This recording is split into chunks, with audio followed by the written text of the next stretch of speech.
Ya está escrito que estamos a 3 de abril de 2025 en divulgación de la ciencia. Y estamos abordando la quinta parte del curso. Del programa de la UEA. Estamos en la parte correspondiente a divulgación gráfica de la ciencia. Divulgación gráfica. Ya mencionamos, lo leímos en uno de estos libritos de mis primeros conocimientos, que trata sobre dibujo, que los griegos llamaban escritura y dibujo con la misma palabra. Grafein, la raíz de gráfica. Entonces, esto puede ser escritura, texto, ya lo abordamos esta parte, puede ser dibujo, que fue lo que abordamos en la sesión pasada, del dibujo. Y mencionamos algunos de los principios básicos del dibujo. Por ejemplo, se plasma la gráfica, el dibujo, y dijimos que en contexto o en términos de la divulgación de ciencia, no vamos a relacionar lo que sería la gráfica con algo que normalmente en nuestro campo de la ciencia, la actividad científica, quizás no lo relacionamos como dibujo. Cuando nos piden que para algún trabajo o reporte hagamos gráficas. ¿Dónde está la gráfica? Por gráfica, casi siempre en ciencia, aquí lo relacionamos con un sistema cartesiano. O polar, si por ejemplo estamos representando grados, ángulos, donde relacionamos variables X y Y. Y para nosotros esto suele ser una gráfica. Hasta nos enseñan que hay que poner los puntos experimentales e incluso la desviación estadística de los puntos experimentales. Esto sería una gráfica en ciencia. En lo que sería la comunicación, no la divulgación, sino la comunicación especializada. O entre pares. Incluso cuando abordamos la comunicación educativa. En incontables cursos dibujamos gráficas. No solamente en matemáticas o en física, sino, por ejemplo, cuando nos piden hacer una cinética enzimática o una curva de crecimiento, o quizá donde un poco más nos acercamos al dibujo es en otros campos de investigación científica y biológica, cuando hacemos cultivos o preparamos algunas muestras que extraemos de sistemas biológicos como tejidos o de células, o a veces las células mismas o los tejidos mismos, o quizá componentes, sustancias que extraemos de los sistemas biológicos, de los organismos pueden ser, como por ejemplo a través de la cromatografía. Una vez más, grafein. ¿Y qué es una cromatografía? ¿Es un texto? ¿Es una gráfica como estas? ¿Es un dibujo? ¿Es un dibujo? Estrictamente una cromatografía. Y además ya hoy en día, porque la cromatografía, la más antigua, por eso se llama así, cromos, esto sería color, y esto sería, pues, imagen, más que dibujo o texto, aunque en griego dijimos que serían estos dos, la escritura y dibujo serían en griego, pero lo hemos deformado con el tiempo a imagen. Le llamamos hasta un cromatograma. Esta misma gran de grafeno. Color. Los primeros se obtenían en papel, en soporte de papel, como el soporte en el cual casi siempre dibujamos, en papel. ¿Han hecho cromatografías en papel? ¿No? ¿Qué si has hecho cromatografías en papel? ¿Alguien más? Sí, también. ¿En qué otro soporte o medio han hecho cromatografía? En columna, digamos, en columna, llena de un polvito,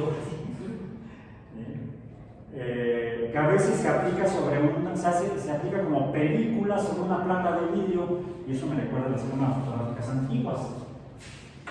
Es que les mostré aquí de mi librito. Una cámara fotográfica de aquellas. Bueno, aquí está tanto en fotografías ya les mostré como en dibujo acá abajo. Esa sería una cámara fotográfica. Bueno, no se alcanza a ver la cámara. Aquí teníamos las imágenes de cámaras antiguas. No son muy parecidas. Bueno, la verdad sí son, porque el principio básico es el mismo. Es una caja. Aquí se ve una caja. Aquí les mostré, bueno, esto no, les mostré las parecidas a mi primera cámara fotográfica, que fue como esta, les dije. Y esta cámara, tiene básicamente lo mismo que esta. Tiene una caja que es donde está el receptor de luz y un orificio por el cual entra la luz, o sea, una caja oscura o una cámara oscura. ¿Vamos a hacer cámaras oscuras en la primaria? Yo sí. Una caja de zapatos con un hoyo en medio y le recortabas el extremo opuesto a la pared donde estaba el hoyito, y le ponías ahí un papel de China, un papel de China, que es el que hace las veces de la superficie donde se proyecta y se forma la imagen que entra a la caja por el orificio. Ahora, para que se vea nítida la imagen, pues se le pone un instrumento refractor de luz, un lente, o varios lentes, o un lente compuesto, que sería un conjunto de lentes, una pila de lentes diversos para darle ciertas características a la forma de capturar la imagen y ponerla en la superficie donde se va a proyectar y guardar la imagen. Lo que aparece en este libro de 1961, que se seguía usando hasta hace 30 años aproximadamente, de manera bastante intensa, todavía muy masiva en las primeras 2 décadas de este siglo, aunque a partir de la segunda década sobre todo empezó a ser reemplazada las cámaras que usaban película fotográfica, como la película que se pone en la cromatografía en capa fina, una placa de vidrio con una superficie. En el caso de la fotografía se usan emulsiones, o tradicionalmente se usaban emulsiones con compuestos como nitrato de plata, la cual se oxida con la luz. Al exponer el nitrato de plata a la luz, se oxida. Es así como incluso se hacen los espejos, por ejemplo. Es por eso que el nitrato de plata, lo visto en los laboratorios, se guarda en frascos, no solamente frascos color ámbar, sino además va cubierto para que no le quede nada de luz, porque se oxida el nitrato de plata. Y otros compuestos que también, compuestos químicos que llevan plata, también se almacenan igual. no solamente los compuestos de plata o las sales de plata, sino algunos otros compuestos químicos, otras sales, también se oxidan con la luz. Y ese principio químico, de hecho físico-químico, porque la luz es un fenómeno físico, pero la transformación de la materia son fenómenos químicos, es en lo que se basa o se basó el descubrimiento o invención de la fotografía por las personas hace más de 200 años, a finales del siglo XVIII, principios del siglo XIX. Entonces la fotografía, otra vez la palabra con el grafén, gráfica, nos lleva a la fotografía. Serían imágenes generadas por luz. Eso es la fotografía. Y por luz nos referimos estrictamente a luz visible. Porque cuando estudiamos física, en el capítulo de óptica, la cual se divide en dos, óptica geométrica y óptica física. La óptica geométrica se refiere a la reflexión, es decir, la desviación de la luz porque rebota con la materia, y están las reglas de la reflexión. El ángulo de reflexión es igual al ángulo de incidencia, etcétera, etcétera. Espejos cóncavos, espejos convexos, que son los que no son planos. Y dado que la superficie no es plana, entonces varía el ángulo y entonces puede haber reflexión múltiple en espejos que no sean planos, su superficie no sea plana. Y el otro, ¿cuál es? La refracción. La refracción, que es la desviación de la luz debido a que la luz pase de un medio de una densidad a un medio de densidad diferente. Por ejemplo, del aire viene la luz de las lámparas a través del aire y luego pasa a través de estos pedazos de policarbonato de mis anteojos.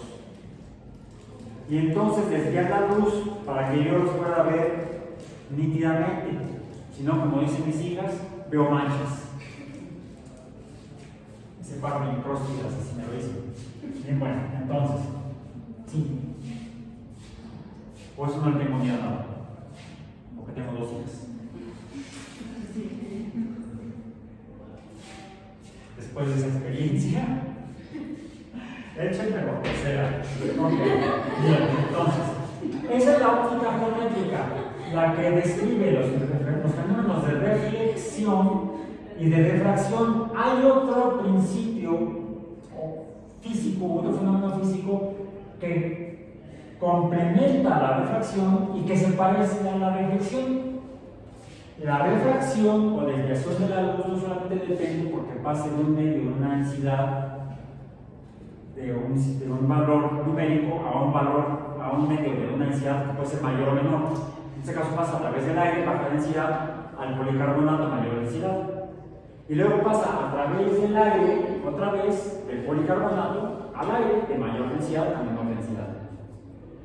Ocurre, por ejemplo, cuando la luz se acerca a un recipiente que tenga agua y ese recipiente sea transparente, que permita el paso de la luz. Entonces pasará la luz al agua, que también es de mayor densidad que el aire, y entonces el agua también se priva del agua. El agua también provocará la refracción de la luz.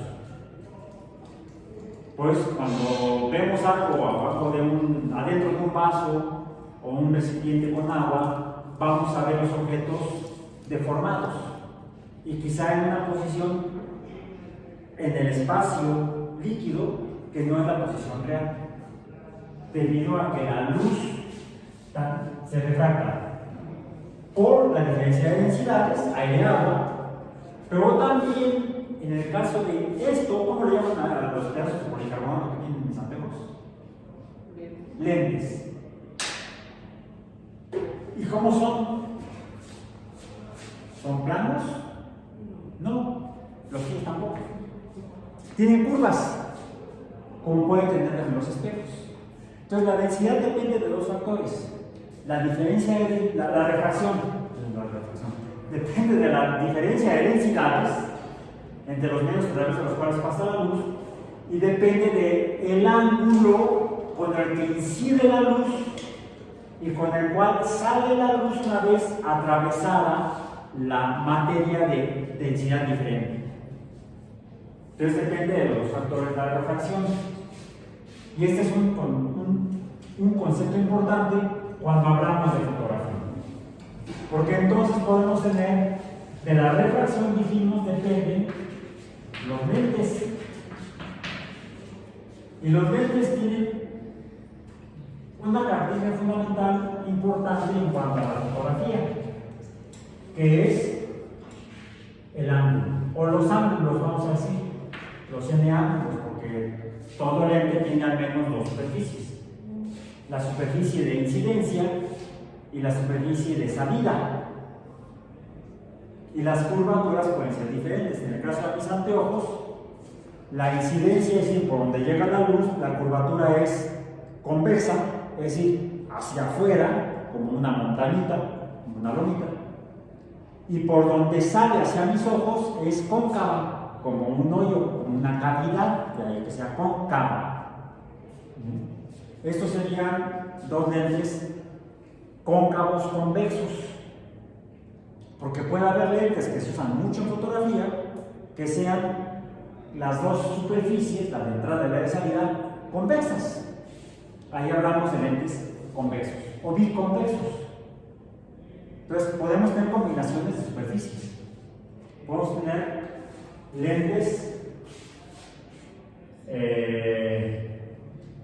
cóncavos, convexos y planos también. Alguien diría, pues esto no es más que un vidrio, sí, pero también se conserva lente. Y puede haber cualquier combinación de dos superficies de entrada y salida. Pueden ser bicóncavos, biconvexos, biplanos, cóncavos convexos, cóncavos planos o convexos planos. Tenemos las tres combinaciones. Y además, como mencioné, podemos tener una batería de lentes. Podríamos tener, por ejemplo, un lente plano cóncavo seguido de un lente biconvexo seguido de un lente cóncavo convexo, donde la luz podría incidir en esta dirección y salir de acá dependiendo de la combinación de lentes. Y eso nos dará lugar a lentes con diferentes características para capturar imágenes de manera diferente. Hay toda una diversidad de lentes. No voy a profundizar más en esto. Entonces, la fotografía se basa principalmente en dos fenómenos: la capa oscura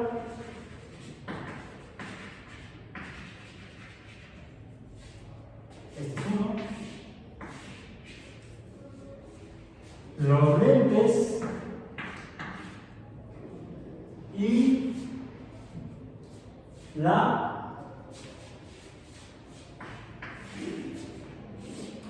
fotoquímica.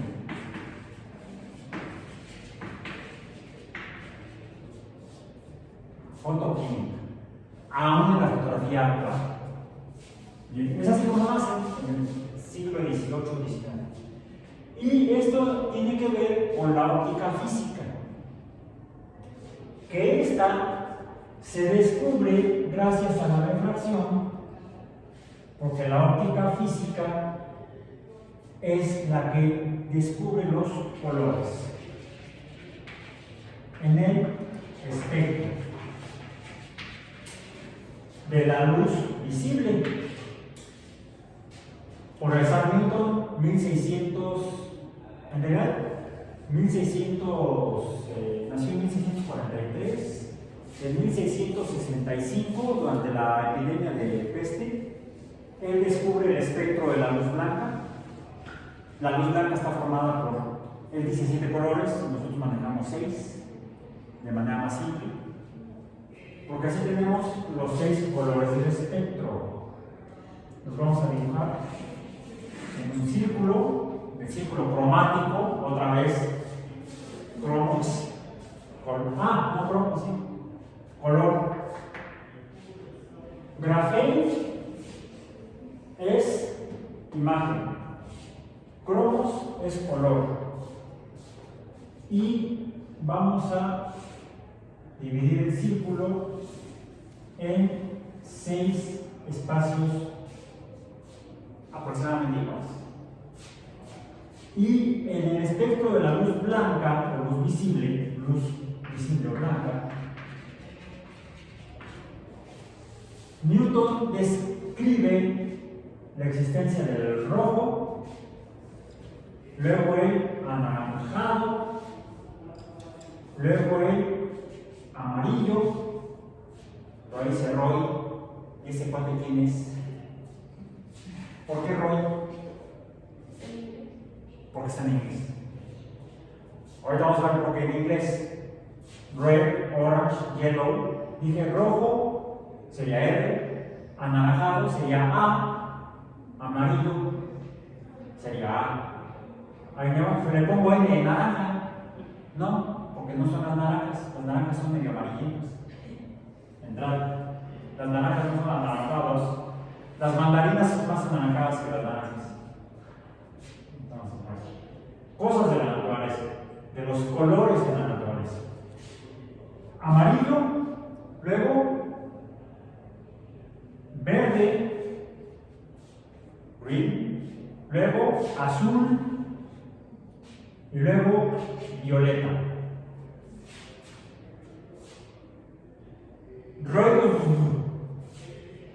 Y así no se nos olvida. Bueno, rojo, anaranjado, amarillo, verde, azul y violeta. Son los 6 colores del espectro visible. Bien. Y es mejor ponerlos en 6 y en lugar de meter aquí otro que imaginó Newton, entre el azul y el violeta, el índigo, porque es más bien místico, tiene que ver con el número 7 de la cábala, el número cabalístico, porque Newton era alquimista. Esto nos da un concepto simétrico de la luz, de los colores de la luz. ¿Por qué simétrico? Porque al ser 6 lo puedo dividir en 2 grupos. Y eso lo aprendí en dibujo, en mis clases de dibujo aprendí eso. Por eso no lo mencioné en la clase pasada, pues igual lo voy a mencionar ahorita. ¿Sí? En mis clases de dibujo me dijeron, existen 6 colores en la luz blanca, o en el color blanco, ¿sí? Que son el rojo, el anaranjado, el amarillo, el verde, el azul y el violeta. Y estos 6 los podemos organizar en 2 grupos, los primarios y los secundarios. Los primarios son, estoy usando el X verde, voy a usar un azul. Primarios son el rojo, el amarillo y el azul, y son secundarios el anaranjado, el verde y el violeta. Y el dibujo lo podemos practicar fácilmente, porque puedo hacer con lápices, crayones, con acuarelas, con acrílicos, con óleos. Si mezclamos rojo y amarillo, obtenemos anaranjado. Si mezclamos amarillo y azul, obtenemos verde. Y si mezclamos azul y rojo, obtenemos el violeta. Curiosamente, si he hecho el experimento, y si mezclo verde y anaranjado, obtengo amarillo. No siempre sale, depende de la composición química de los pigmentos. Pero a veces se pueden obtener los colores primarios a partir de los secundarios. Lo que sí no falla son los secundarios que tienen a partir de los primarios. Incluso para imágenes como las que ahora tenemos en desde hace ya muchos años, en la televisión a color y actualmente en las pantallas de los aparatos electrónicos como celulares, computadoras, etcétera, etcétera, se usa un principio un poco diferente. Se usa la combinación de RGB, o rojo, verde y azul. Red, green, blue. Combinando estos tres en diferentes proporciones obtenemos el blanco. Y todos los demás. Obtenemos amarillo, anaranjado, violeta, café, fuchsia, agua, el índigo de Newton. Bien, bueno, ahora, la fotografía, dijimos, empieza entonces o se basa en la fotoquímica, comenzando con compuestos que tienen como química plata, la cual en presencia de oxígeno atmosférico se oxida y cambia su apariencia, se oscurece, se pone negra. Es por eso que la fotografía, la primera que se logra en el siglo XIX, es la fotografía en blanco y negro. En realidad es en negro porque en blanco y negro no, sí, pero no. Se obtiene, pero como están las imágenes de aquí abajo de la chica y aquí arriba del chico, les llamamos los negativos. Luego lo que se hace es que esta imagen se proyecta de nuevo sobre otra placa fotográfica, porque lo que ocurre es que la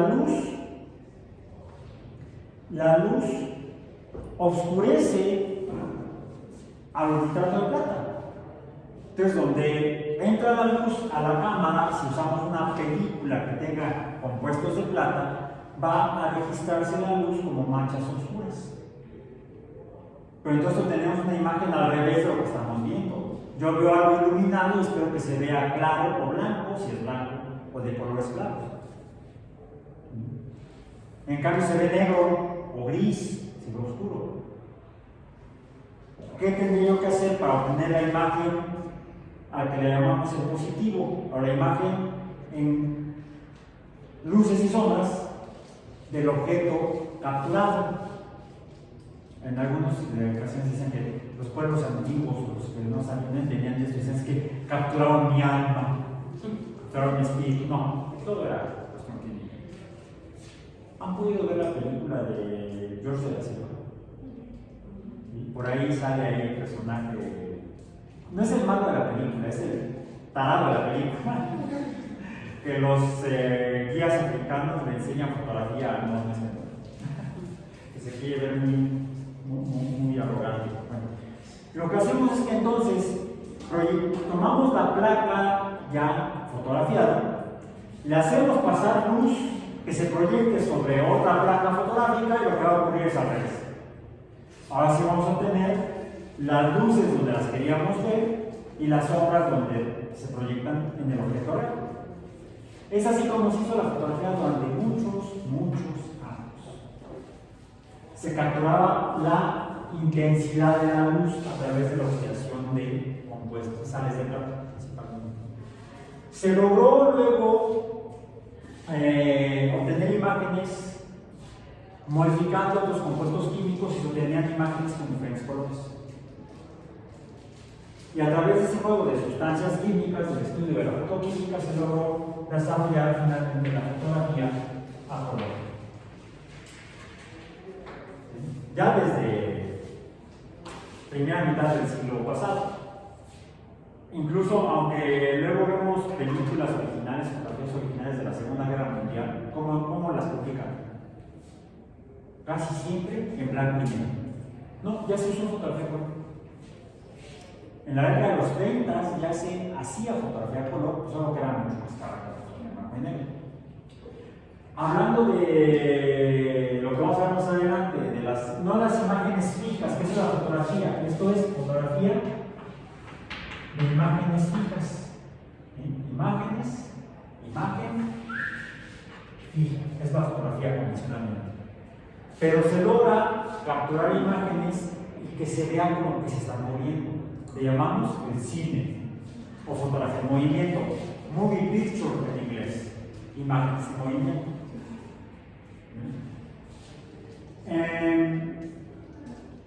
También originalmente se hace con lo mismo, películas con sales de plata que pasan muchas veces, van corriendo en el fondo de una cámara fotográfica, y así como se hace la fotografía en movimiento o película.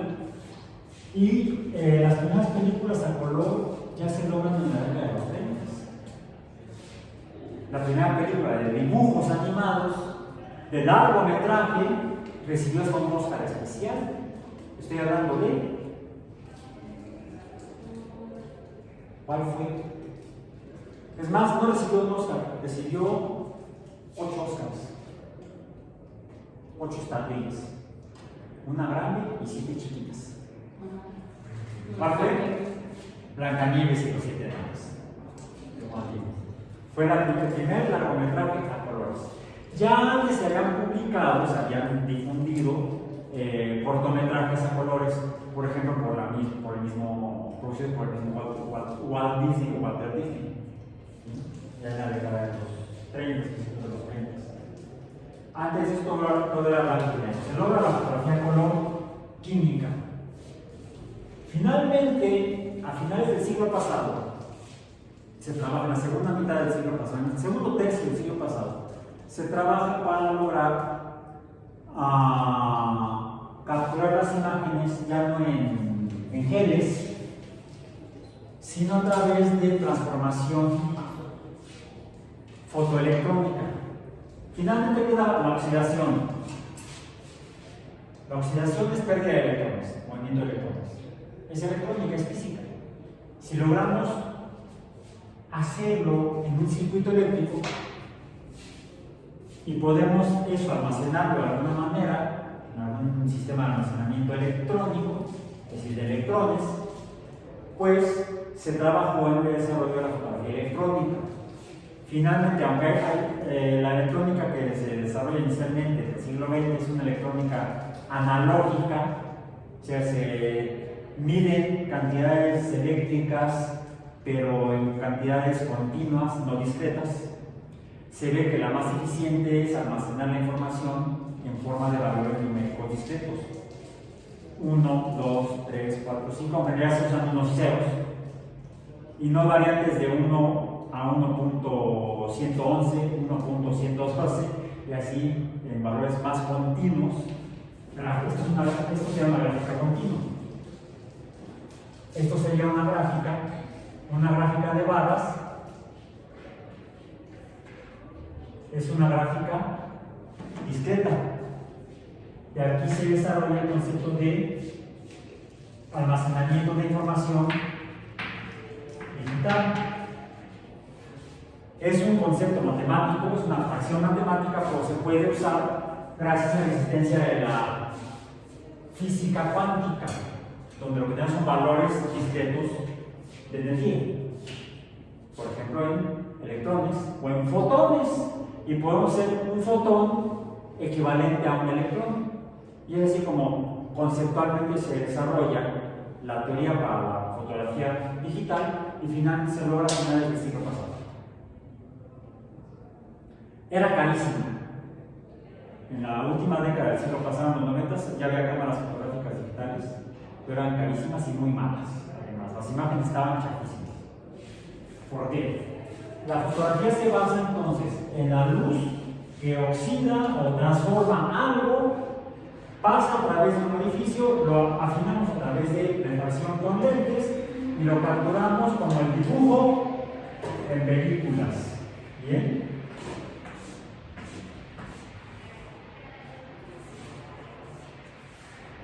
Y usamos el mismo principio que vimos la clase pasada. La teoría de los tercios, el principio de los tercios, o el centro ortométrico donde va la nariz. En el caso del retrato, o paisaje. Donde finalmente está llegando la luz. E incluso se hace en las imágenes en blanco y negro antiguas que se imprimen en los libros o en los periódicos. Es nada más claro en los periódicos. Aquí no es tan claro. Pero si viéramos, por ejemplo, estas fotografías en blanco y negro, o una lupa, veríamos que estas imágenes de sombras, principalmente las sombras, están formadas por puntos negros. Mientras más cerca estén los puntos negros, o más dispersos, es equivalente a lo que les dibujé en el pizarrón la vez pasada.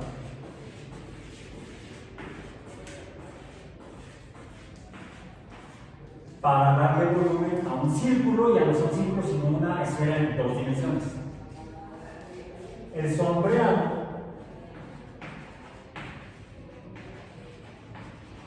en el dibujo se hace a través del rayado, pintado, y diferentes técnicas de sombreado. Hay una técnica que se llama puntillismo. Se requiere mucha paciencia el dibujo. Se usa sobre todo con tinta, principalmente tinta china, donde uno traza el boceto y luego se sombrea haciendo puntitos. Me encanta la técnica, pero dando. Además, tiene un truco esa técnica que permite corregir errores. Hay un paseo que pongo más puntos. Vale, pongo unos puntitos para que disimule. ¿Bien? En cambio, el rayado es más difícil y el sombreado alinea con tintas mucho más difícil. En la fotografía, donde entra más luz, se marcan más puntos. Es más, como estamos hablando inicialmente de geles, los geles, los reactivos químicos, en realidad no se disuelven en el soporte o en el medio. La mayoría no son soluciones, sino por eso se les llaman geles, películas, o suspensiones o emulsiones. La emulsión fotográfica sí son emulsiones, son suspensiones. Los solutos están suspendidos en el soporte. Y los solutos, al estar suspendidos, no disueltos, que serían pequeños cristalitos de compuesto químico, cristales de compuesto de plata. Entonces, qué tan bonita o qué tan fea, qué tan borrosa o nítida se veía una imagen, dependiendo de la fotoquímica, dependía del tamaño de los cristales que se ponían en la emulsión. Y eso permitía entonces definir la resolución. La resolución se refiere a la cantidad de cristales. Y cada cristal, si es iluminado, se pondrá negro, si no es iluminado, quedaría blanco. ¿Sí? Entonces, cada cristal nos estaría dando un dato de información de la imagen completa. Si los cristales fueran grandes, gruesos, ¿cómo se vería la imagen? Casi como un Van Gogh, como un cuadro impresionista, donde se ven las manchas de tinta, las manchas de pintura. Es el impresionismo. A diferencia de otros cuadros más para acá, en el cubismo, por ejemplo, se usan líneas continuas, no se ven las manchas de pintura. Bueno, cada mancha de pintura o cada cristal de gel estaría capturando, en el caso de la fotografía, una muestra de luz o una evidencia de oscuridad, de falta de luz. Las imágenes pues, se componen por puntos. Mientras más luz entra, más cristales oxidados, y cada cristal está capturando un punto de la imagen real. Y ese punto nos dice si la imagen está iluminada o está oscura, nos da una información. ¿Y eso qué es? ¿Cuáles son las unidades de información?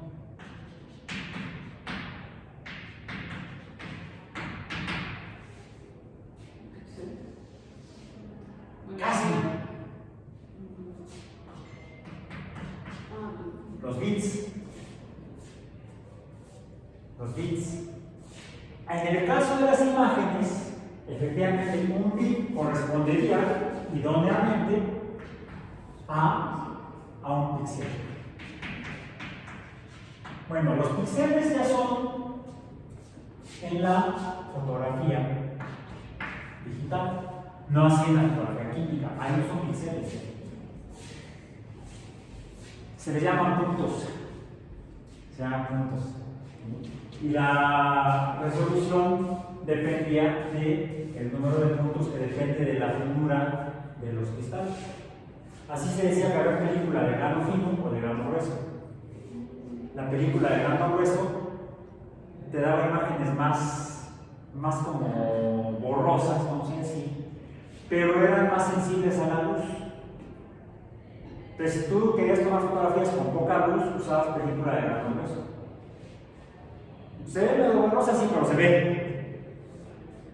En cambio, si tenías mucha luz, podías usar película de grano fino. Y salían fotografías muy nítidas. Ahora, si estás en un espacio cerrado donde no estás a pleno sol, ¿qué necesitabas? No, ahorita falló, iluminación. De ahí el desarrollo de las grandes lámparas en los estudios, y cuando ibas al estudio fotográfico, le decías, no, apúrese porque ya me está chorreando el sudor, y hago la foto para el título, para el diploma. Ya salías ahí con la corbata toda chueca, sudor en la... Aunque es un poco la historia de Commons. Ahora, hay otros principios fundamentales. Sí, la luz que entra para ser capturada. Pero si hay mucha luz, demasiada, en la fotografía podría quemar, oxidar de más la emulsión. Entonces, ¿qué tendríamos que hacer? ¿Apaga el sol? No. ¿Que necesito una nube? No. Regulamos la cantidad de luz que le entra a la película. Primero está el lente que opera como los ojos, como el cristalino de los ojos. Y luego está la pupila, que es el diafragma, en el caso de la cámara. El diafragma está en la cámara, no en el lente. El lente, me voy a permitir separarlo de esta cámara. Está formado, de hecho, por varios lentes. Es un lente compuesto. Y el obturador, el diafragma va allá adentro. No, mentira, no, en esta está en el lente. Está aquí, sí, yo me acuerdo que está aquí. En las cámaras más antiguas estaba en la cámara. En las cámaras más modernas de los últimos 70 años, estoy hablando originalmente de hace 200 años. En las cámaras ya del siglo XX, podemos observar, bueno, sí, aquí se lo voy a mostrar, claro, otra vez. Tenemos aquí un número, bueno, no, aquí son varios. Aquí hay unos números, 4.5, 6, 4.5, 5.6. Aquí en estos números chiquitos. En las cámaras químicas, esta es digital. En las cámaras químicas, en los lentes aparecen también ese tipo de números, los cuales se pueden regular mediante la instrumentación de la cámara en el lente, por eso que me confundí hace rato. En la cámara tú regulas cuál es el valor, en este caso entre 4.5 y 5.6, que puedes usar, que es la cantidad de luz que le va a llegar a la película, vamos a decir. ¿Sí? La cantidad de luz que va a entrar a la cámara. Ese es el número F. El número F, el número F nos da la cantidad de luz.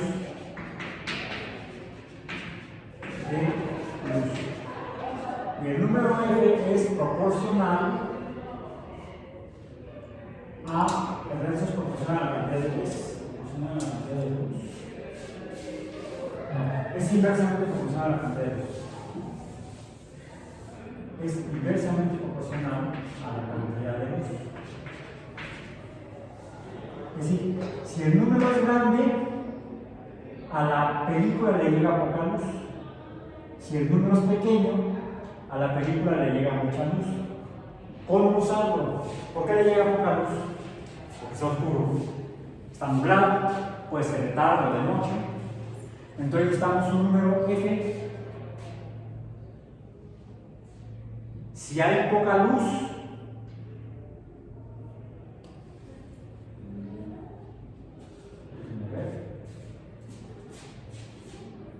Si hay poca luz en el ambiente, el número F debe ser. Estoy manejando es un concepto. Mi hija se hace por los santos. Y eso que yo lo hago. A ver. Luz ambiental.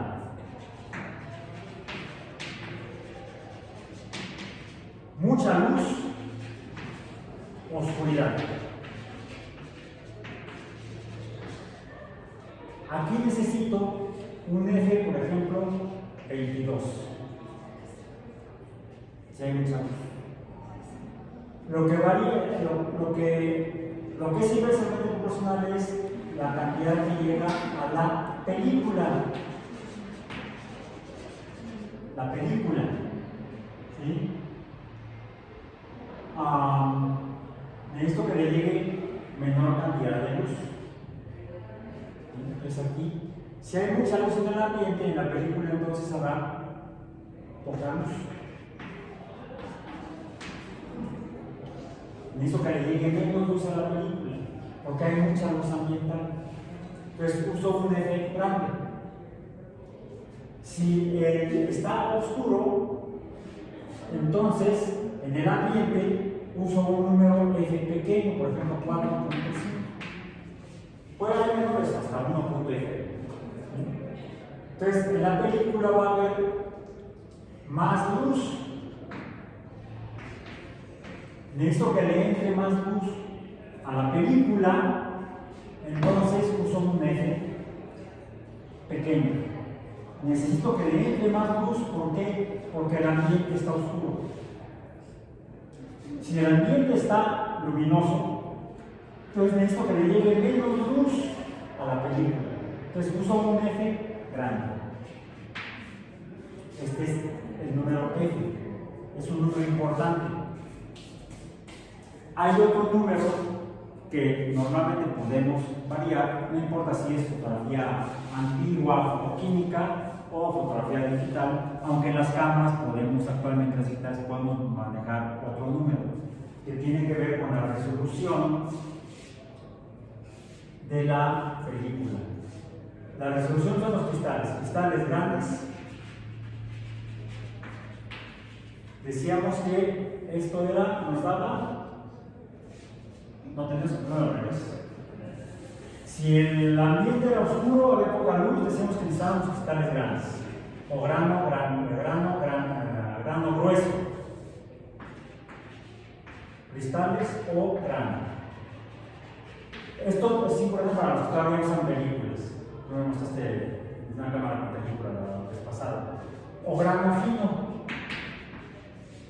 El grano fino va a tener mayor resolución. El grano grueso va a tener menor resolución. La resolución que dependía del grano en las películas tiene que ver con los píxeles que captaría. ¿Sí?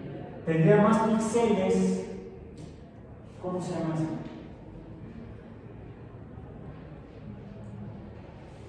Píxeles por pulgada. ¿Cuántos píxeles por pulgada? O no, es que ya no se usan ni las digitales. Antes venía, en las cámaras digitales venía cuántos píxeles por pulgada. ¿De qué se usa una cámara de tantos píxeles? Un megapíxel, 5 megapíxeles. Si se acaban ese concepto, ya no lo usamos. Y sin embargo sigue existiendo, tiene que ver con la finura de los cristales o el grano. Esto serviría para cuando la luz es muy abundante. Les decía yo que si la luz es escasa en el ambiente, necesitaríamos entonces grano grueso. Hay un número asociado a esto. Y es que dependía de la figura de la película, y es el número ISO o ASA. ASA en la película química es la American Standard Association o la International Standard Organization. Actualmente el ASA casi no se usa, casi todas las cámaras vienen con el ISO. El ISO, mientras más grande es el número, más podemos tomar fotografías con menor luz. Si el número es el número ISO aumenta hacia acá. Aumenta en ese sentido. Por ejemplo, cuando había fotografía química, a color las más sensibles eran ASA 400 o ISO 400. A color, en blanco y negro había hasta ISO o hasta 1600. Actualmente las cámaras digitales, y esta ya es digital, las cámaras actuales te dan ISO hasta 5000 o más. O sea, puedes tomar fotografías casi en oscuridad completa y salen hermosas. Esto en cuanto a la cantidad. Ahora, las imágenes tienen que ver con el lente. Los lentes están definidos por la distancia focal.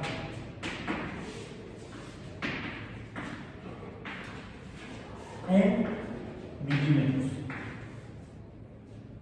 En milímetros. Hay poquitos milímetros, 30 milímetros o menos, o muchos milímetros. Esta, por ejemplo, este lente va de 55 milímetros a 300, bien, se le salieron las tripas, a 300 milímetros. ¿Qué ocurrió? Se expandió. Se alargó. También por eso le llamamos distancia focal. Lo que varía es que los lentes se separan o se acercan y entonces pueden cerrar el cuadro. Número de distancia focal pequeño, 55. Abro el cuadro. Por ejemplo, el paisaje. Se abre el paisaje. ¿Qué sucede? Lo que se va a ver va a ser proporcional a la distancia entre los límites de la película o del visor. Entonces, ¿de qué tamaño se ve? Vamos a ver en el pizarrón, si estamos aquí, así. ¿De qué tamaño se ve, por ejemplo, el círculo cromático? Ponga sus manos, su pulgar y índice en 90 grados. No todos podemos, pero algunos sí. Simulamos el cuadro y de qué tamaño. A ver, pónganlo con sus brazos estirados paralelos. Paralelos. Proporcionalmente en esta distancia, ¿de qué tamaño? ¿De dónde están? ¿De qué tamaño se ve el círculo cromático? Se ve pequeñito. ¿Sí? Bueno, voy a poner que estaría topando la cámara. Aquí. Así. El círculo cromático se ve pequeño. ¿Sí? ¿Cómo saldría en la foto? Chiquito. ¿Qué sucede? Y esto es con una distancia focal pequeña. La distancia focal pequeña es los límites del cuadro son grandes. A la distancia focal más grande, me da 300 esta cámara, excelente. Lo que voy a hacer es que voy a reducir la distancia entre los límites del cuadro. O sea, distancia focal pequeña, cuadro grande. Distancia focal grande, cuadro pequeño. Y ahora, ¿cómo se ve proporcionalmente en esta superficie, en esta área, el círculo cromático? Hagan el ejercicio. A ver, pues se ve, ocupa más espacio. Se ve más grandote. O sea, ve proporcional a como la distancia que hay entre los objetos. Sí, a ver, distancia focal, decimos, para que se vea aquí en amarillo. Por ejemplo, 50 milímetros. 50 milímetros. Y el objeto se ve pequeño. El objeto. En cambio, en 300 milímetros, el objeto se ve grande. Pero esto es un engaño debido a la refracción, a la desviación de la luz. Es un efecto de la refracción. Al cambiar la distancia focal, estoy cambiando los ángulos, estoy cambiando la refracción, y entonces hago que el objeto, la imagen virtual, no el objeto real, sino la imagen que veo a través del lente, le llamamos imagen virtual. Desafortunadamente estos conceptos se han desvirtuado con el desarrollo de la computación y la generación de imágenes por computadora. Es que es una imagen virtual. En óptica geométrica, la imagen virtual es la que vemos en el espejo. La imagen real es el objeto real. La imagen virtual es la que vemos a través del lente, no la imagen del objeto real. ¿Sí? Eso es en física geométrica. Nada que ver con lo que vamos a manejar en imágenes con computadora. Por eso es que es. Por eso hay muchos, hay veces en que las personas, es como el ejemplo más claro que tengo, que se ven en un espejo y se ven en un teléfono y pueden percibirse de diferente manera. Sí, porque depende de cómo esté deformándose la imagen, ya sea por refracción o por reflexión, o ambos. Por ejemplo, Newton lo que hizo fue desarrollar nuevos telescopios usando no solamente lentes, que fue lo que hizo Galileo, y la mayoría de los que hicieron telescopios de Galileo y Newton, así usaban la refracción a través de lentes. ¿Quién fue el descubridor de los anillos del Titán, satélite? Fue Christian Huygens. Christian Huygens también hizo sus telescopios como los de Galileo, pero más grandotes. Entonces, por eso pudo descubrir a Titán alrededor de Saturno. ¿Bien? Newton, que estudió esto con mayor detalle que los demás, se dio cuenta que podía hacer mejores telescopios usando espejos y lentes al mismo tiempo. Podía obtener imágenes virtuales más grandes con aparatos más pequeños. Le llamamos lentes reflex, porque usan lentes y espejos. O sea, se llaman reflex porque son reflectores, porque tienen espejos. Este lente es un lente refractor estrictamente, hasta 300 milímetros. Un lente que usara un espejo en lugar de lentes de 300 milímetros tendría la mitad del tamaño y la cuarta parte del peso. Entonces, cuando quieres tomar fotografía de vida silvestre, te llevas lentes reflex porque cargas menos. ¿Sí? Pero para la generación de las imágenes, ¿qué es lo que tenemos que ver hoy? Para que sepamos usar una cámara de manera racional, debemos manejar básicamente estos tres números. El número F, si está oscuro, usamos un número pequeño. Si está muy luminoso, usamos un número grande. Podemos ajustar el ISO en las cámaras. En las cámaras de los celulares difícilmente. Depende de la marca de la cámara, del software que tengan. Si ustedes tienen fotografías en su celular, ábranlo, sáquenlo y escojan una fotografía la que sea. Yo aquí tengo una que tomé del Templo Mayor hace pocos días. Aquí está. Aquí estaba yo ahí enfrente del Templo Mayor, afuera. Y lo que puedo hacer en mi iPhone es que puedo, estando en la imagen, puedo desplazar el dedo arriba y me sale una información. La información de los parámetros fotográficos de la imagen. Me dice aquí, sábado 29 de marzo a las 10:19. Eso no es fotográfico, eso es cronológico. Y me dice, cámara gran angular, 28 milímetros. Gran angular dice que el ángulo es grandote. Puedo tomar paisaje. Me dice 28 milímetros y me marca estaba soleadísimo, ¿vieron? Me marcan, ya, hay me faltó un número, la velocidad. Y es que yo lo vi. La velocidad. ¿Qué es la velocidad? Es la velocidad del obturador. El obturador es la tapa que tiene la cámara que le permitirá entrar la luz cuando la dispara. Es una tapa, es una especie como de diafragma también, tiene menos plaquitas, para que al dispararlo se abra y termine el paso de la luz. Si yo lo hago mucho tiempo, va a entrar mucha luz.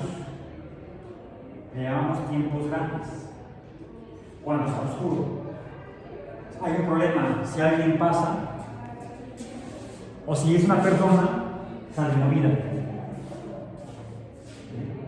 Para que no salga movida, necesitamos que abra la velocidad de apertura y cerrado sea más rápida. Velocidades grandes nos permitirán obtener objetos congelados. O sea, se ve perfectamente, no se ve borroso, no se ve movimiento. Pero el problema es que entra poca luz. Tiene poco tiempo para entrar la luz. Entonces, si hay mucha luz, vamos a usar tiempo, mucha luz, tiempo corto, o velocidad grande, ¿sí? V grande. Bien. Velocidad grande o tiempo corto. Recuerden que es inverso. La velocidad sería distancia de tiempo, entonces. Si está oscuro, necesito darle más tiempo largo, o velocidad pequeña. Bien. Puedo manejar ya sea tiempo o velocidad. Y es lo que también aparece en la información fotográfica. Por eso digo que me está marcando un F de 1.8, muy pequeño. Es como si estuviera oscuro. Pero entonces, ¿cómo es que había mucha luz? Lo que hizo fue, en automático el celular, porque así está programado, ¿sí? Lo que hace es que no varía el número de F, sino que varía la velocidad de R. Y me da una velocidad de 1 entre 2703 segundos. Un 2.000º de segundo. Las cámaras fotográficas tradicionales no lo daban, porque eran mecanismos mecánicos, eran dispositivos mecánicos. Aquí, como todo se maneja mediante electrónica, se pueden manejar velocidades que activamente diseñadas. Puedes tomar un auto de carreras pasando enfrente de ti, transversal, y sale congelado. Antiguamente tenías que ponerte enfrente del carro y quitarte la para no atropellar. Estos son los principios fundamentales de la fotografía. Hagan pruebas, si tienen cámaras disponibles, hagan pruebas cambiando los 4 parámetros. Número F, cantidad de luz por apertura del diafragma. Tiempo de traer la luz. Distancias focales. ¿Esto cómo lo hacen? Cuando abren la cámara del celular, y por ejemplo, ahí está tu compañero, ¿sí? Y lo vamos a ver más cerca. Eso opera como si fuera él la distancia focal grande, a la que llamamos telefoto. No, que quiero un paisaje. Ahí está. ¿Sí? Entonces, con los dedos en los celulares y en algunas cámaras podemos manejar la distancia focal. Si son cámaras de veras, con el 1. Entonces, con eso acomodamos el objeto en el cuadro con la distancia focal. La cantidad de luz es F, tiempo o velocidad, y el ISO. ISOs grandes para poca luz, ISOs pequeños para mucha luz. Y hasta aquí se nos acabó la luz.